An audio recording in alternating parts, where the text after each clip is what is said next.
Good afternoon and welcome to the Midday News. Here's what we have in the bulletin. 4 shot, 2 believed dead in Mandeville market. At least 28 shops destroyed after fire gutted Lucea market. And later in sports, West Indies women lose their opening match at ICC T20 World Cup. Thank you for joining us. I'm Kerry-Ann Simpson. Here are the details. We begin with a developing story out of Manchester where 4 persons were shot in the Mandeville market sometime after 10 o'clock this morning. An alleged eyewitness explained what she saw. When I reached right at others, when I heard shot, I thought it was the backfire of a bike. Then I saw 2 young men running and turned to Newley Road. They were pushing the guns in their pockets. According to our correspondent, the body of a man who appears to be dead was at the back entrance of the market when he arrived, while 2 other injured persons have been hospitalized. The extent of their injuries is unknown at this time. Meanwhile, a 4th victim, a woman, was rushed to hospital but is believed dead. A medical doctor is expected to officially declare the deceased. Meanwhile, the market has been cordoned off and a team of police and soldiers are on location. We'll have more details in primetime news at 7. A lack of water is being blamed for the massive fire that destroyed the Lucea market in Hanover in the early hours of Friday morning. The vendors are now grappling to pick up the pieces. More in this report. The fire destroyed 28 shops. It is believed it started in one shop and quickly spread. The cause is the subject of an investigation. TVJ News understands that the Lucea fire station, located mere meters away, could not immediately respond due to a lack of water. The firefighters had to refill the unit in Green Island. Assistance was also sought from the fire stations in Montego Bay and Negril. But Assistant Superintendent at the Lucea fire station rubbished the claims that there was no water at the station. The fire unit cannot respond without water. The situation that evolved is that currently, at the time of the fire, there was no water in the Lucea town.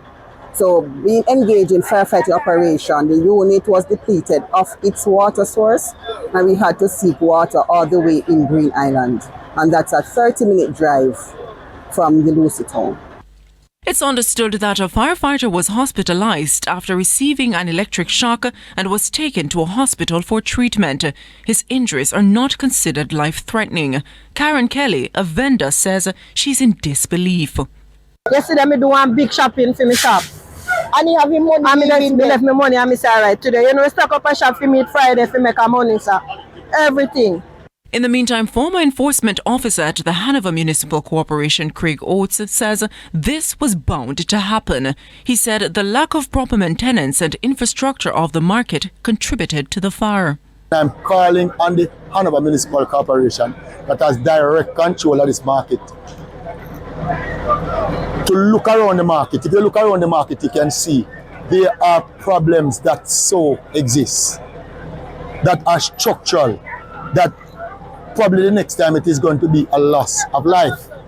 And all of this can be avoided if we just get the proper structure in place. Nakinski Robinson, TVJ News. In the meantime, a truck driver in Grandspin St. Thomas is recovering after his vehicle caught fire. An alleged eyewitness said he heard a loud explosion along the roadway.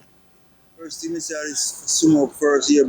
So first thing we blow and take a stack smoke and the driver jump out. After and jump out a big fire. And the fire truck come about 2 hours after and out. The shell remain there, so right now we're on your left hand side. So the driver escaped, him not getting hurt. You understand? But in the case come up before the fire start to come up in the cab on him. So he just jump out and watch the blaze. This is the second such incident in days. Last week, a National Solid Waste Management Authority garbage truck caught fire. Motorists are being urged to thoroughly check their vehicles to ensure they are safe and fit for driving. Health Minister Dr. Christopher Tofton says his ministry now has a sepsis prevention plan. Dr. Tofton was speaking at the 61st Pan American Health Organization PAHO Directing Council meeting, which is currently underway in Washington. Shamila Pullen reports. Now, you will recall that from time to time we have infections in our hospitals. We had one in Victoria Jubilee Hospital, where our neonates, our vulnerable babies, had an outbreak of infection. We have it on a fairly regular basis in other parts of the hospital, including the older population.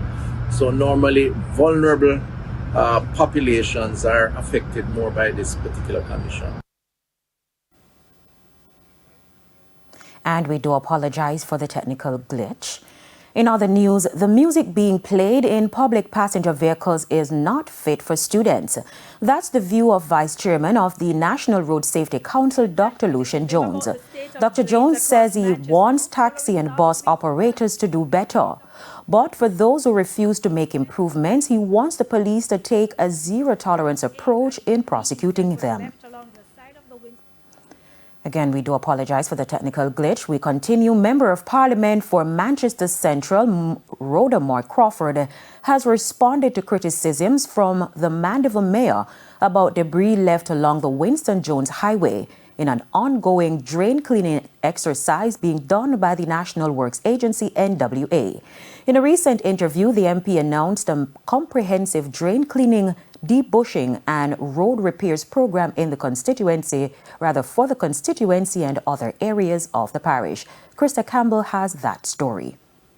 There have been increased concerns and criticism about the state of drains across Manchester following last week's flooding during days of heavy rainfall. In central Manchester, Mandeville Mayor Donovan Mitchell took aim at debris he said was left along the side of the Winston Jones Highway, which he noted contributed to flooding there. Member of Parliament Rhoda Moore Crawford explained the roadway is part of an extensive drain cleaning and debushing plan that's expected to reduce flooding there and elsewhere in the parish. But every December, members of Parliament receive an allocation for debushing and drain cleaning exercises, and I realized that even if we allocate $1 million, 500,000, it's never sufficient to do the kind of work that is required. Still, she noted the procurement process is well underway for major resurfacing roadwork along the Winston Jones Highway and other corridors across the constituency. In the same way, works will commence for major debushing and drain cleaning along Williamsfield to Caledonia Road and Royal Flat along Newhall to Richmond. Works will commence along the Carteret Road corridor, if not the weekend, early next week, and along the Mandeville to Rods Corner corridor. There are also farm roads that have been submitted that are being scoped now in the Belfield division, in the Knockpatrick division, and one in the Royal Flat division. As for constant flooding along Newley Road, she said a technical team from the National Works Agency, NWA, is redesigning the drainage system to address the problem once and for all. Meanwhile, with 1 month left in the hurricane season, she pointed to additional works within several communities, which she noted will also help address the problem of flooding. We've been going into communities too to cut branches and tree limbs that are in the roads, eating up the roadways. We have been undertaking massive debris, garbage removal in some areas. Krista Campbell, TVJ News. We now return to an earlier story about the music being played in public passenger vehicles being unfit for students. That's the view of Vice Chairman of the National Road Safety Council, Dr. Lucea Jones. Dr. Jones says he wants taxi and bus operators to do better. But for those who refuse to make improvements, he wants the police to take a zero-tolerance approach in prosecuting them. One of the things I noticed also that needs some comment, not in terms of road safety per se, but it's part of the whole story of what is happening. There's a number of taxis who are carrying young children who still have this outrageous music being played, and a huge number of students are going to one taxi. You hear numbers of 6 and 7 and 8. So this is something the authorities need to deal with, because the more passengers you have in a vehicle, if that vehicle crashes, then the more likely you can have serious injury and death occurring. It's now time for a break. Stay with us, more local stories when we return.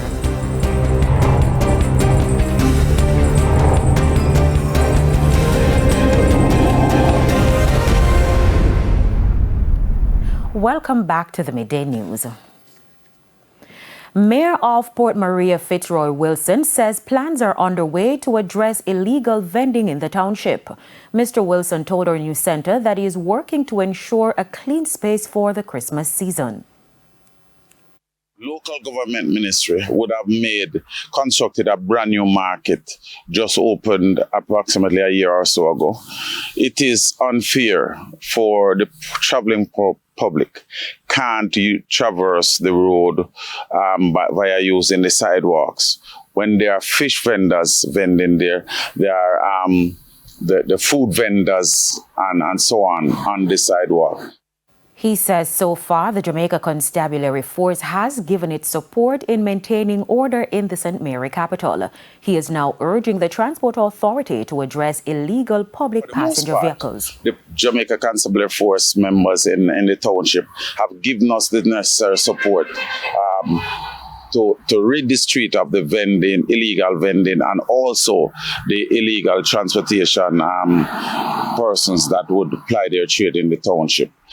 It is work in progress. We still have a far way to go. I'm calling on the Transport Authority. I had written and invited the Transport Authority to meetings for us to discuss and see how we can best deal with the situation. We have written and asked the police to come and the examiner for the parish so that we can sit down and really chart the way forward so that the traveling public can traverse the parish capital with ease. The family of 87-year-old Lula Spence is seeking the public's help to find her. The Horton District St. Elizabeth resident has been missing since Sunday, September 29. Anyone with information can call 876-563-1594 or the nearest police station. It's now time for the Business Minute. President of the Private Sector Organization of Jamaica, PSOJ, Metra Siaga, is urging business stakeholders to take advantage of trade arrangements with the United Kingdom. He was speaking at a business briefing at the British High Commission this week. Mr. Siaga highlighted that the Economic Partnership Agreement between CARIFORUM and the UK, which came after Brexit, offers renewed avenues for strengthening trade in areas like agriculture, energy, and logistics. Further afield, the strike at the ports along the U.S. East and Gulf coasts is over. The International Longshoresmen Association and the United States Maritime Alliance announced they reached a tentative deal on wages Thursday evening. A source says the agreement of wages amount to a $4 per hour raise for each year of the 6-year contract. The union agreed to extend the contract that expired earlier this week until January 15, while the full agreement is worked on. The 50,000 union members have since returned to work. And that's it for the Business Minute. I'm Raquel Porto. Thanks, Raquel. Time now for the top regional and international stories. In the region, Haiti has called on the Dominican Republic to respect the rights of Haitian immigrants following plans to deport up to 10,000 undocumented migrants weekly. Haitian Foreign Minister Dominique Dupuy deemed the decision regrettable and highlighted the need to protect vulnerable individuals. The Dominican Republic government, citing migrant overpopulation, insists that deportations will follow human rights protocols, emphasizing national security amid instability in Haiti despite facing international criticism. On the international scene on Thursday, World Health Organization Director General Tedros Adhanom Ghebreyesus reported that dozens of medical workers were killed in Lebanon within 24 hours due to Israeli bombardment. He noted the closure of 37 health facilities and evacuations in Beirut, stressing that healthcare is under attack. Lebanese Health Minister Firas Abiad added that 40 ambulance staff had died recently, bringing the total death toll to 1,974 since October 8. The WHO's delivery of medical supplies is also hindered by the near shutdown of Beirut's airport. And those were the top regional and international stories. I'm Nikinsky Robinson. And we head to another break. When we come back, we'll have your midday sports report.